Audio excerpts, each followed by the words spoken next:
Good evening. Well, at least I've got a shirt on tonight. Sorry about that last night. It was a bit scary not being able to really see. But my my eyes are coming back to normal again. Oh my God, what a sight. Never mind. Tonight's thought for the day is twofold. One is thank you very much for all the extra subscribers. Wow, we've gone over 1,000 already now. And rising every hour. So that's really good. I don't know whether YouTube has just been delayed in presenting an update to each of the channels or not. But anyway, it was a pleasant surprise. Now I've just got to get my watch hours up. And then we're away laughing. You know, tonight is about Americans. Yes, Americans. Whoa, wait a minute. And English. Or Aussies or Kiwis. Now, let's start with the Aussies and the Kiwis and the Brits. Well, I'm sorry to say this to all those Brits. Most of us are not necessarily in our old age blessed with good looks. We only have to look at the Rolling Stones, Rod Stewart, Phil Collins, just to name a few. And if we compare them with the Americans of Engelbert Humperdinck, Frank Sinatra, Bing Crosby, without the flapping ears, but nevertheless, not too bad in the looks department, that is, the Americans. It's just a pity that those that do come over here, both Americans and English, the English tend to be quite sprightly, quite mobile, quite get up and go in a straightforward way. And I mean physically, vertical when they walk along the road.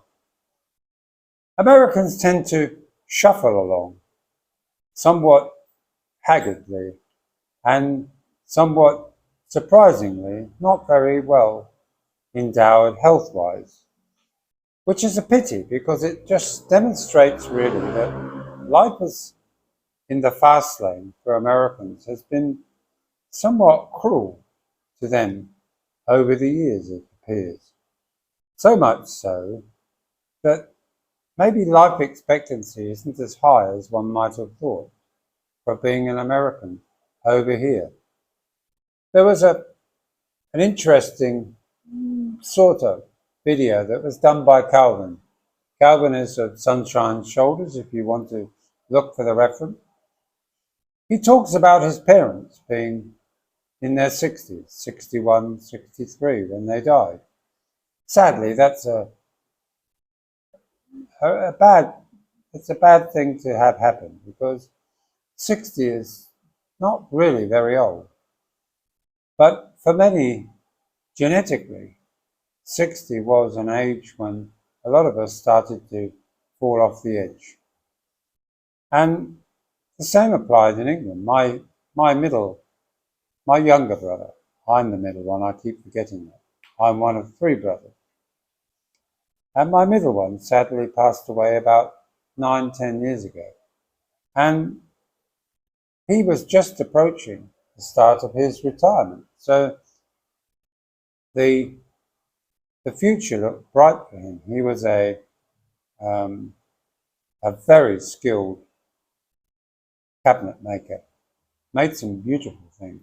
He used to go away around the world on a lot of these exhibitions, putting up exhibition stands that they're made in the workshop in London, and they ship them out to places like Dubai, Saudi, all these sorts of places. But he unfortunately died too young, and he passed away with a stroke. Now, he was of a different mix to myself. We have different fathers. We have the same mother. My mother died, yes, in her 60s. And I don't know a lot about her because I had very limited information about her, given that I was adopted. And the information I did have was rather sketchy.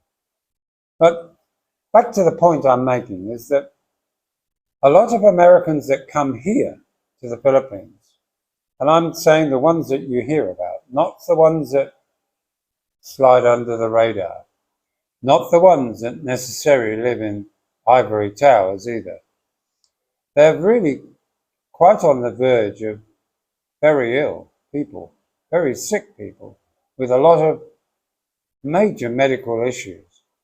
And you have to ask yourself why they would be planning to live in the Philippines, given that they cannot get the kind of medical help and intervention that they can get back in their own country. Same goes for Australians or English, come to that. So I think the Philippines is definitely a place where if your health is good, you have a long history of good health. There's been no apparent things discovered on a full health check before you came here, then I would say the Philippines is a great place. After all, if it's the final destination in your life, are we really going to sit every day and count each day as if, I wonder if I'm going to live tomorrow? Or will we tend to take each day as it comes and try and make the most of each day? Because none of us know that we're not going to get killed in a motorcycle accident, crossing the road, wherever we live. And nobody knows if we're going to get a blood clot in the brain or die of a heart attack. None of these things we are in control of, really.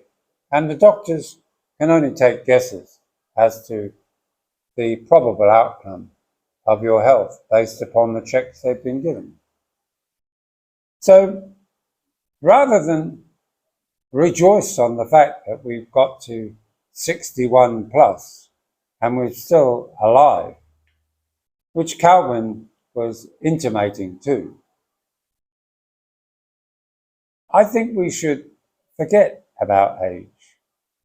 And I say forget because even I forget. I go along the road and I see some old codger wandering down the road, and he clearly is an old codger. Of course, I don't see myself as an old codger. I see myself as myself, the person that's looking out of the windows, my own eyes. And I think the same goes for you guys too. Because none of us really know what other people see.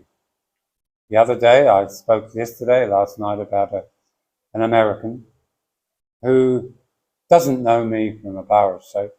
I joined his channel, a nothing channel really, but he seemed a pretty cheerful sort of guy when I looked at some of his videos that he'd done. But sadly, he comes to the Philippines and he carries with him a preconceived bias of other people. And that's his downfall, as it is for anybody.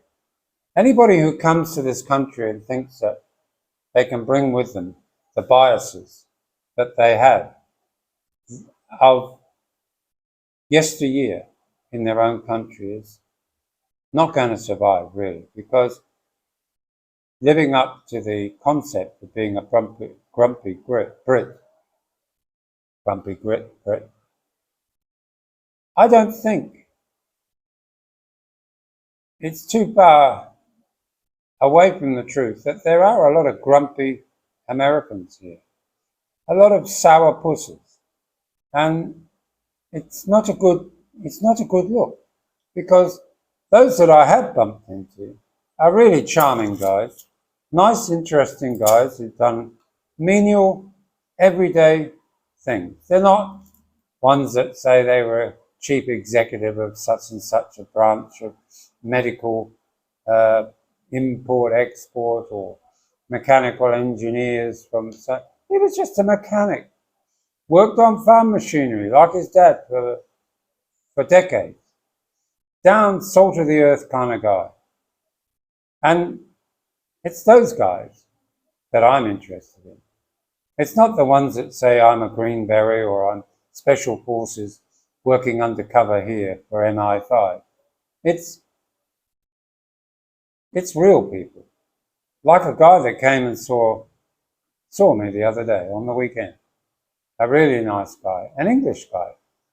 Done a lot of things in his life. And we all have to take what people say with a pinch of salt. But nevertheless, he's an interesting guy, and I hope we remain friends. But the same goes for Americans that are here. And I hear myself having to justify all the time on this channel and the other one that I hate Americans, whereas I don't. I hate certain groups of them. When I say I hate them, I loathe them with a large pole. I don't want them coming and annoying my day. My day's fine. My day has got challenges just like yours has. But if you've got a moaning old bloke that spends most of his time bar hopping and living in ivory towers trying to tell us how he thinks the world should be, I think we're never going to really see eye to eye, that's for sure. And if you want just entertainment, just to listen to somebody from your own country, there's plenty of channels out there. Hey guys, oi! That's puppies deciding to have a go. Hang on a second. We'll have a word with these two. Can you leave them alone? Hey? You leave them alone.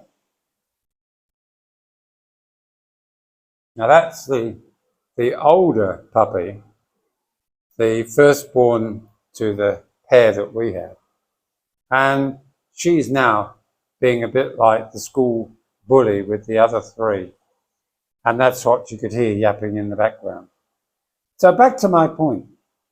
Yes, we English, if you know anything about the English humour and the Hattie Jakes of this world, the Eric Sykes of this world, and maybe quite a few entertainers from England, they're not exactly blessed with good looks, just like myself. Some of you say I look like Boris Karloff.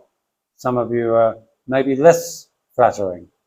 But the point is, I'd rather be that than an overweight slug walking along with my granddaughter in a shopping mall, saying that he has found the love of his life when she's only 18 to 24. And he thinks he's going to have a normal life. Normal life, really. You mean she's found the wallet and you are it. And that's the reality of it.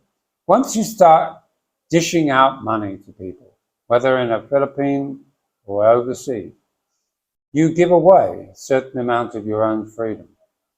You hand out money like it's no tomorrow, and you establish a ground rule. You create a bar that is very hard to lower later. You've raised it so high that their expectation is that they can take their girlfriend off to Subway, Jollibee, McDonald's, and take photos in fancy restaurants because you've been providing them with money to do that. And of course, what other human being is not wanting to do the same? So guys, if you want to keep a reasonable lifestyle, a reasonable control of life around you, buy your food each day. Do what the Filipinos do. Buy it each day. Don't be in a rush to fill that two-door fridge to the bulging point where you can hardly shut the door. Because all you're doing is you're providing so much food there, they've never seen so much. It's like letting them loose in a candy store.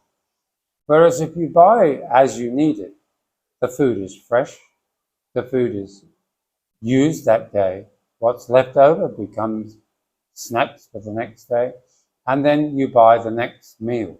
And you budget on that basis. If you want to have a meal out, sure, budget, but eating out isn't as cheap as you might think. Eating out, if it becomes a regular thing, can cost you dearly in your effort to try and keep your costs down.